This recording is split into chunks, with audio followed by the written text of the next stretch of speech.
നമസ്കാരം, എൻ്റെ പേര് ഡോക്ടർ പ്രിയങ്ക. ഞാനൊരു ഇൻഫെർട്ടിലിറ്റി സ്പെഷ്യലിസ്റ്റ് ആണ്. ഇന്ന് ഡോക്ടർ ഉണ്ണികൃഷ്ണൻ സാറാണ് ഉള്ളത്. സാറും ഇൻഫെർട്ടിലിറ്റി സ്പെഷ്യലിസ്റ്റ് ആണ് ആൻഡ് ഓൾസോ എ സെക്സോളജിസ്റ്റ്. ഇന്നിപ്പോൾ ഞങ്ങളൊരു ചെറിയ ഇൻ്റർവ്യൂ ഓൺ കോമൺ ഡൗട്ട്സ് കപ്പിൾസിനുള്ള അതാണ് ഇന്ന് നമ്മളുടെ സെക്സോളജിയുടെ കൺസെപ്റ്റാണ്. So sir, as a sexologist സാറിൻ്റെ അടുത്ത് ഒരു കപ്പിൾ വരികയാണ്, non consummated marriage, probably married since 10 years and still non consummated. എങ്ങനെയായിരിക്കും ആക്ഷൻ അല്ലെങ്കിൽ എങ്ങനെയായിരിക്കും ട്രീറ്റ്മെൻറ്റ് ഓഫ് പ്ലാൻ? നമ്മൾ നോൺ കൺസ്യൂമേറ്റഡ് മാരേജ്, അതായത് നമ്മൾ ഇതുവരെ കോണ്ടാക്ട് ചെയ്തിട്ടില്ല, കല്യാണം കഴിഞ്ഞിട്ട് ഇത്രയും വർഷമായി പക്ഷേ ഇതുവരെ ബന്ധപ്പെട്ടിട്ടില്ല എന്നിങ്ങനെ ഒരു പേഷ്യൻ്റ് വരുമ്പം നമ്മൾ ഫസ്റ്റ് അസസ് ചെയ്യേണ്ടത് എന്താണ് അവരുടെ മെയിൻ പ്രശ്നം എന്നുള്ളതാണ്, അല്ലേ? ഫസ്റ്റ് ഡയഗ്നോസിൽ എത്താറുള്ളത്. ഡയഗ്നോസ് എത്തുമ്പോഴത്തേക്ക് വളരെ കോമൺ ആയിട്ടുള്ള കുറച്ച് കണ്ടീഷൻ, ഏറ്റവും കോമൺ ആയിട്ടുള്ള ഞാനിതാ കാണുന്നത്. അതായത് ഇവർ ചിലപ്പോൾ ഒരു വർഷമൊക്കെ വേണ്ടെന്ന് വെച്ചിരിക്കും, പിന്നെ അതിനുശേഷം കോണ്ടാക്റ്റ് ചെയ്യാം എന്ന് വിചാരിക്കുന്നു. ഈ കോണ്ടാക്റ്റ് ചെയ്യാമെന്ന് വിചാരിക്കുന്ന സമയത്ത് എല്ലാം റെഡി, ഇവർ അപ്പോൾ ഒരു മാനസികമായിട്ടൊരു പ്രിപ്പറേഷൻ കാണുമല്ലോ. ഓക്കെ, നമുക്കിനി ഈ മാസം തൊട്ട് നമുക്ക് കുട്ടിക്ക് വേണ്ടി ട്രൈ ചെയ്യാം. അതാണ് ഇവരുടെ തെറ്റ്. ഇവർ വിചാരിക്കുന്നത് കുട്ടിക്ക് വേണ്ടി ട്രൈ ചെയ്യുന്ന മാസങ്ങൾ കോണ്ടാക്ട് ചെയ്താൽ മതി എന്നാണ്. അപ്പോൾ അങ്ങനെയാണ് ഇവർ ഡിലേ ചെയ്ത് പോകുന്നത്. പഠിത്തം കാണും, PhD പഠിക്കുമായിരിക്കും, അത് പഠിക്കുമായിരിക്കും, അതുകൊണ്ട് കോണ്ടാക്ട് ചെയ്യുന്നില്ല. ഓക്കെ, ഇന്ന് ഈ മാസം തൊട്ട് നമുക്ക് കുട്ടിക്ക് വേണ്ടി കോണ്ടാക്ട് ചെയ്യാം. അങ്ങനെ വിചാരിച്ച് ഇവർ തുടങ്ങുമ്പോൾ തന്നെ ഓൾറെഡി ഒരു സ്ട്രെസ് അവിടെ വന്നു. കുട്ടിക്ക് വേണ്ടിയിട്ട് ഇത്രയും നാളായിട്ട് കോണ്ടാക്ട് ചെയ്തിട്ടില്ല. ഇവരറിയാതെ തന്നെ ഈ പെൺകുട്ടിയുടെ ഉള്ളിലൊരു സ്ട്രെസ്സുണ്ട്, ശരിയാവുമോ, ആണിൻ്റെ ഉള്ളിലൊരു സ്ട്രെസ്സുണ്ട്, എനിക്ക് പെർഫോം ചെയ്യാൻ പറ്റുമോ. അപ്പോൾ ഈ സ്ട്രെസ്സിൻ്റെയൊക്കെ മുകളിലാണ് ഇവർ കോണ്ടാക്ട് ചെയ്യാൻ ശ്രമിക്കുന്നത്. അപ്പോൾ എന്ത് പറ്റും, ആ ഫോർപ്ലേയുടെ സമയത്തൊക്കെ ഇറക്ഷൻ കാണും. പക്ഷേ ഇതിലോട്ട് കടക്കുന്ന സമയത്ത്, ഇൻസേർഷനിലോട്ട് കടക്കുമ്പോൾ എന്തായാലും ആ സമയത്ത് കുറച്ച് ടൈറ്റ് ആയിക്കേ വജൈന. കാരണം മിക്കപ്പോഴും വേർജിൻ അല്ലെങ്കിൽ തന്നെ കുറച്ച് നാൾ സെക്സ് ചെയ്യാത്തൊരു വ്യക്തിയായിരിക്കും. അപ്പോൾ കുറച്ച് ടൈറ്റ് ആയിരിക്കും ഇൻട്രോയിട്ടസ്, വജൈന കുറച്ചുകൂടെ ടൈറ്റായി. അപ്പോൾ ആ സമയത്ത് ഇൻസേർട്ട് ചെയ്യാൻ ചിലപ്പോൾ എളുപ്പത്തിൽ പറ്റണമെന്നില്ല.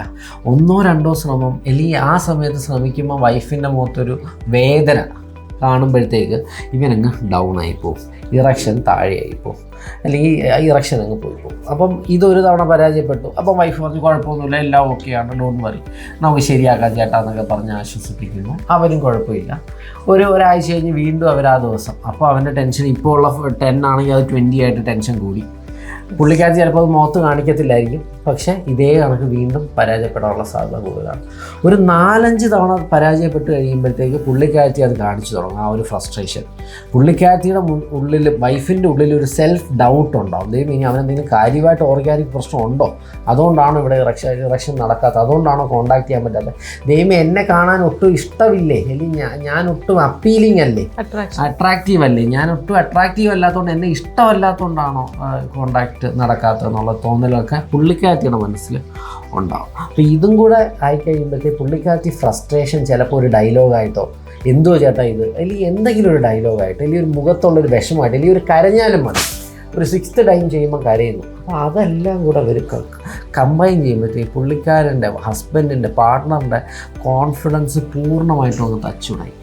അപ്പോൾ ഈ കോൺഫിഡൻസ് അങ്ങ് നഷ്ടപ്പെട്ട് കഴിയുമ്പോൾ പിന്നെ എപ്പോഴും പിന്നെ അവൻ ചിന്തിക്കുന്ന ദൈവം എനിക്കെന്തോ പ്രശ്നമുണ്ട്. പിന്നെ അതിൻ്റെ ഒരു ഭാവിയാണ് ഇങ്ങനെ കൂടി വരുമ്പോഴത്തേ അവന് തന്നെ തോന്നും എനിക്ക് സെക്സിനോട് തന്നെ താല്പര്യമില്ല. പിന്നെ അവൻ ഇങ്ങനെയുള്ള കാര്യങ്ങൾ അവോയ്ഡ് ചെയ്യാൻ നോക്കും. പിന്നെ അവൻ തന്നെ വിചാരിക്കും എനിക്ക് സെക്സ് ഡ്രൈവ് തന്നെ കുറയും, എനിക്ക് താല്പര്യം തന്നെ തീരെ ഇല്ലാണ്ടാവുന്നു എന്നുള്ള ചിന്തയിലോട്ട് വരും. അതൊരു 3-4 വർഷം കഴിയുമ്പോഴത്തേക്ക് കംപ്ലീറ്റ്ലി ഒരു ഡ്രൈവേ തീരെ ഇല്ലാത്ത ഒരവസ്ഥയിലോട്ട് വരികയും അങ്ങനെയാണ് കുറേ നാൾ നീണ്ടുപോകുന്ന ഒരവസ്ഥ. ഇതാണ് വളരെ കോമൺ ആയിട്ടുള്ള ഒരു കണ്ടീഷൻ.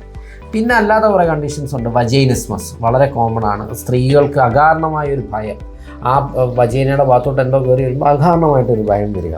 പിന്നെ ഉള്ളതൊക്കെ റെയർ കോസുകൾ, വളരെ കോമൺ ആയിട്ട് കണ്ടെത്തുന്ന. പിന്നെ ഓർഗാനിക് കോസുകൾ, കാരണം ഒന്നാലോചിച്ച് നോക്കുക, ഒരു 120 കിലോ ഉള്ള ഭർത്താവും, അവന് ഡയബറ്റീസ് ഉണ്ട്, പ്രഷറുണ്ട്, കൊളസ്ട്രോൾ ഉണ്ട്, ഒരു അക്യൂർഡ് ഇറക്ടൈൽ ഡിസ്ഫങ്ഷൻ, അതായത് ഈ വണ്ണവും ഇതൊക്കെ കാരണം ഉണ്ടാകുന്ന ഒരു ഇറക്ഷൻ പ്രശ്നമുണ്ട്, അത് കാരണം അവന് കോണ്ടാക്ട് ചെയ്യാൻ പറ്റുന്നില്ല. അതൊരു അക്യൂർഡ് ഡിസീസാണ്, അതൊരു ഓർഗാനിക് കോസാണ്. അല്ലെങ്കിൽ ഭയങ്കര ടൈപ്പ് 2 ഡയബറ്റീസ് അല്ലേ, അവന് ഷുഗർ വന്നേക്കുന്നത് HbA1c വന്നേക്കുന്നത് 10.5, 11, അങ്ങനെ ആൾക്കാർ വേണ്ട കോണ്ടാക്ട് ചെയ്യാൻ പറ്റും. സ്വാഭാവികമാണ്, ഇത്രയും ഹൈ ഷുഗേഴ്സ് വെച്ച് കോണ്ടാക്ട് ചെയ്യാൻ വളരെ ബുദ്ധിമുട്ടാണ്. അപ്പം എന്താണോ പ്രശ്നം എന്ന് നമ്മൾ കണ്ടെത്തുക, അതിനനുസരിച്ചൊരു ട്രീറ്റ്മെൻറ്റ് എടുക്കുകയാണ് വേണ്ടത്.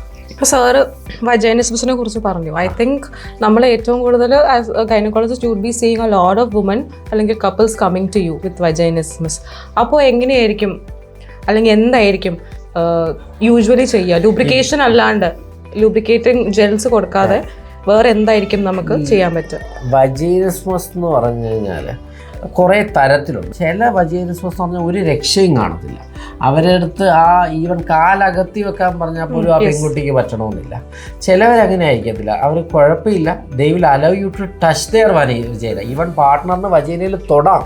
അപ്പോൾ എന്ത് ടൈപ്പ് വജൈനസ്മസ് ആണെന്നായിരിക്കും. ഞാൻ ഈ ആദ്യം പറഞ്ഞ വജൈനസ്മസ് തീർച്ചയായിട്ടും അവർക്ക് കുറേയധികം സിറ്റിങ്ങിലൂടെ കൗൺസിലിങ്ങും കാര്യങ്ങളും ഒക്കെ കൂടെ എത്താൻ പറ്റുന്നു. പക്ഷേ രണ്ടാമത് പറഞ്ഞ, അതായത് വജൈന വരെ എത്തുന്നതിന് കുഴപ്പമില്ല, പിന്നെ ആ ഇൻസേർഷൻ ഒരു ഭയമാണെങ്കിൽ സാധാരണ ഞാൻ ചെയ്യുന്ന ഒരു ഡീസെൻസിറ്റൈസേഷൻ എന്ന് പറഞ്ഞൊരു സംഭവമാണ്. അതായത് ഞാൻ ഒരു സ്റ്റാഫ് നഴ്സിനെ ട്രെയിൻഡ് ആയിട്ട് വെച്ചിട്ടുണ്ട്. അവിടെ ചെന്ന് ജസ്റ്റ് ഒന്ന് വജൈനയിൽ തൊടാൻ ആദ്യം ഓക്കെ ആക്കും.